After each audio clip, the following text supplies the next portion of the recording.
जय श्री हरि विष्णु।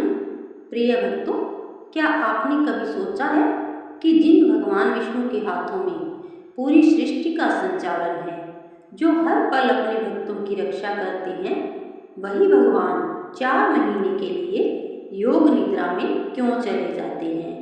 क्या भगवान सच में हमारी तरह सोते हैं? क्या उन्हें भी विश्राम की आवश्यकता होती है? आज की इस पावन कथा में हम जानेंगे भगवान विष्णु की योग निद्रा का रहस्य, चतुर्मास का महत्व और इसके पीछे छिपी एक दिव्य कथा। भक्तों, सबसे पहले यह समझना आवश्यक है कि भगवान विष्णु का सोना साधारण मनुष्य की नींद जैसा नहीं होता है। भगवान तो परम चेतना के स्वरूप है। उनकी योग निद्रा एक ऐसी दिव्य अवस्था है जिसमें वे विश्राम करते हुए भी पूरी सृष्टि का पालन करते रहते हैं। भगवान विष्णु की योग निद्रा का रहस्य जानते हैं। सनातन धर्म में भगवान विष्णु को सृष्टि का पालन करता कहा गया है। जब ब्रह्मा जी सृष्टि की रचना करते हैं तो भगवान शिव संहार का कार्य करते हैं। तब भगवान विष्णु संसार की व्यवस्था को संभालते हैं। भगवान क्षीर सागर में शेषनाग की सैया पर विराजमान रहते हैं।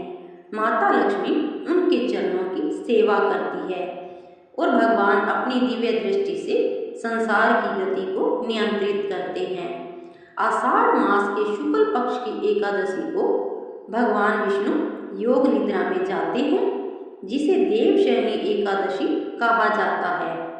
इसके बाद 4 महीने तक भगवान की यह दिव्य निद्रा चलती है और कार्तिक मास के शुक्ल पक्ष की एकादशी को वे जागते हैं, जिसे देवउठनी एकादशी कहा जाता है। लेकिन भक्तों, यह निद्रा कोई साधारण निद्रा नहीं है। योग निद्रा का अर्थ है ऐसी अवस्था जिसमें शरीर विश्राम में होता है लेकिन आत्मिक चेतना जागृत रहती है। जैसे कोई योगी ध्यान में बैठकर बाहर से शांत दिखाई देता है लेकिन अंदर से पूर्ण जागरूक रहता है, वैसे ही भगवान विष्णु की योग निद्रा है। भगवान कभी भी अपनी जिम्मेदारियों से दूर नहीं होते। वे अपने भक्तों की पुकार हमेशा सुनते हैं। अब सुनते हैं एक छोटी सी कथा। कहा जाता है कि एक समय देवताओं और ऋषि मुनियों ने भगवान विष्णु से पूछा, हे प्रभु, आप तो संसार के पालन करता है, फिर आप 4 महीने के लिए विश्राम क्यों करते हैं? तब भगवान विष्णु ने मुस्कुराते हुए कहा, मेरे प्रिय भक्तों, यह विश्राम संसार के कल्याण के लिए है। इन 4 महीनों में प्रकृति अपने परिवर्तन के समय से गुजरती है, वर्षा ऋतु आती है, धरती नई ऊर्जा प्राप्त करती है और जीव जंतु भी एक नई गति में प्रवेश करते हैं। भगवान ने कहा कि इन दिनों मनुष्यों को भी बाहरी भाग दौड़ कम करके अपने भीतर की यात्रा करनी चाहिए। पूजा, ध्यान, भजन और सत्कर्मों में मन लगाना चाहिए। भगवान विष्णु की योग निद्रा के 4 महीने चतुर्मास कहलाते हैं। इन 4 महीनों में भक्त व्रत, पूजा, दान और भगवान का स्मरण करते हैं। माना जाता है कि इस समय किया गया भजन और साधना मन को शुद्ध करती है। इन दिनों में लोग भगवान विष्णु, माता लक्ष्मी और अपने आराध्य देव की पूजा करते हैं। चतुर्मास हमें यह संदेश देता है कि जीवन में कभी कभी रुकना भी जरूरी है। जैसे प्रकृति वर्षा में समय को नया करती है, वैसे ही मनुष्य को भी अपने मन को शांत करके आत्मचिंतन करना चाहिए। अब जानते हैं, क्या भगवान सच में सोते हैं? भक्तों, इसका उत्तर है नहीं। भगवान मनुष्य की तरह नहीं सोते। भगवान की योग निद्रा एक दिव्य लीला है। वे विश्राम की मुद्रा में रहते हुए भी संसार की रक्षा करते हैं। जिस प्रकार माता अपने बच्चे के सोने के समय भी उसकी चिंता करती रहती है, उसी प्रकार भगवान भी अपने भक्तों का ध्यान रखते हैं।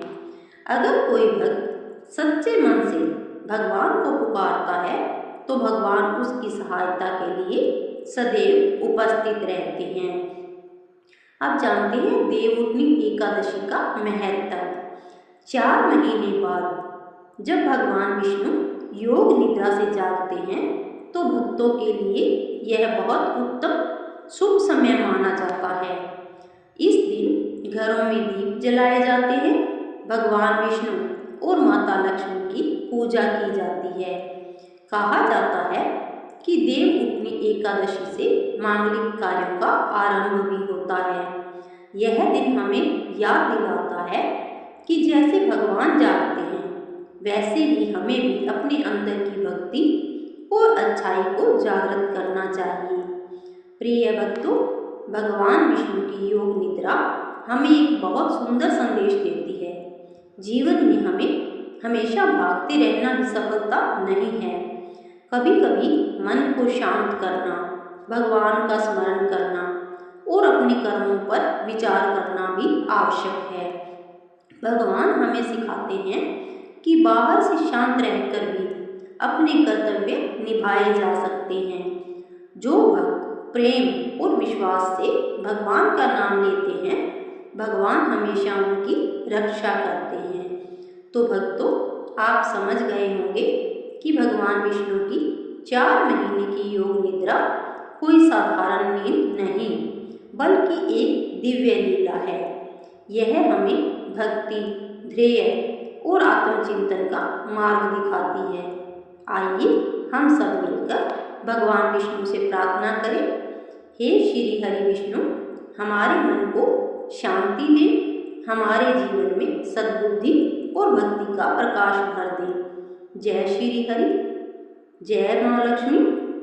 अगर आप लोगों को ये वीडियो पसंद आई हो तो वीडियो को लाइक करें, शेयर करें, चैनल को सब्सक्राइब करें ताकि हमारे आने वाली हर वीडियो, धार्मिक कहानी, चमत्कारी कथाएं और हर त्योहारों की जानकारी आप तक सबसे पहले हमारे चैनल के माध्यम से मिल सके, पहुंच सके।